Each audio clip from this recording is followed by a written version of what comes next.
येऊरगाव परिसरातल्या अवैध हॉटेल्सवर आता कारवाईला सुरुवात झालेली आहे। ठाणे महानगरपालिका आणि वर्तकनगर पोलीस यांच्या संयुक्त पद्धतीने संजय गांधी नॅशनल पार्क येऊरगाव परिसरात अवैध हॉटेल्सवर कारवाईला सुरुवात झालेली आहे। जेसीबीच्या सहाय्याने ही कारवाई सध्या केली जाते। कालच आदिवासी समाजाने येऊरच्या पायथ्याशी आंदोलन केलं होतं आणि हॉटेल्स बंद करण्याची मागणी देखील केलेली होती। या आंदोलनामध्ये जितेंद्र आव्हाड आणि त्यांच्या कन्या नताशा आव्हाड देखील सहभागी झाले होते। या आंदोलनानंतर आता येऊरगाव परिसरातल्या या सगळ्या अवैध हॉटेल्सवर कारवाईला सुरुवात झालेली आहे।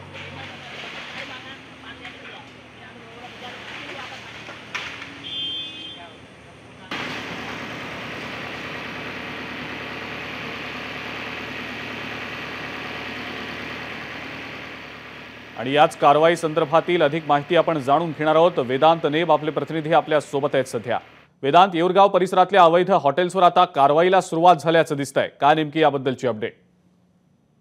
ज्या प्रकारे आपण बघितलं की काल आदिवासी जे येऊर गावामध्ये राहतात त्यांनी आंदोलन केलं होतं। ज्या प्रकारे पार्टीज या हॉटेल्समध्ये चालतात त्या विरोधात त्यांनी आंदोलन केलं आणि हे बंद व्हावं अशी त्यांची मागणी होती आणि त्यामुळेच ठाणे महापालिका त्यासोबत वर्तकनगर पोलीस हे तिथे दाखल झालेले आहेत आणि संजय गांधी नॅशनल पार्कचा सगळा भाग आहे ज्यामध्ये ह्या हॉटेल्स आहेत। आता तिथे तोडक कारवाई केली जाते। जेसीबीच्या साह्याने आता ही कारवाईला सुरुवात झालेली आहे आणि आदिवासी बांधव जे खरं तर ही मागणी करत होते ते सुद्धा तिथे उपस्थित असल्याची माहिती आहे। त्यामुळे वर्तकनगर पोलीस त्यासोबतच तिथे वननिरीक्षक आणि ठाणे महापालिका हे तिघेही मिळून त्या ठिकाणी आहेत आणि आता जेसीबीच्या साह्याने ही कारवाई केली जात आहे। अजिंक्य, ठीक आहे वेदांत, धन्यवाद, सविस्तर माहिती आपण दिलीत त्याबद्दल।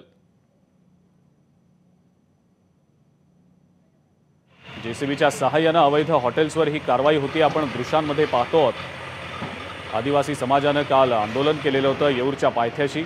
इथल्या अवैध गोष्टी बंद व्हाव्यात, अवैध हॉटेल्सवर कारवाई व्हावी अशी मागणी त्यांनी सातत्याने केलेली होती। या मागणीची दखल घेतली गेली आणि ठाणे महानगरपालिका आणि वर्तकनगर पोलिसांनी संयुक्तरित्या या कारवाईला आता सुरुवात केलेली आहे। येऊरमधल्या अवैध हॉटेल्सवर कारवाई सुरू आहे। जेसीबीच्या सहाय्याने ही तोडक कारवाई सध्या केली जाते आणि याच कारवाईचा आढावा घेतलाय हितेश पांचाळ यांनी, आपण पाहूया।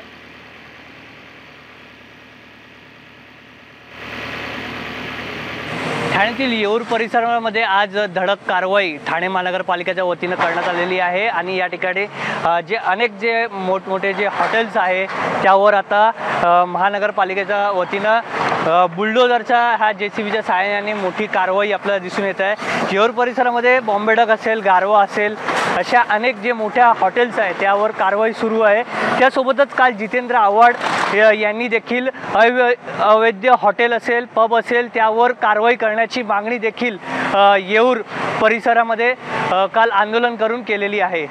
व्हिडिओ जर्नलिस्ट विनय राजवरसह हितेश पांचाळ, एबीपी माझा, ठाणे। एबीपी माझा, उघडा डोळे बघा नीट।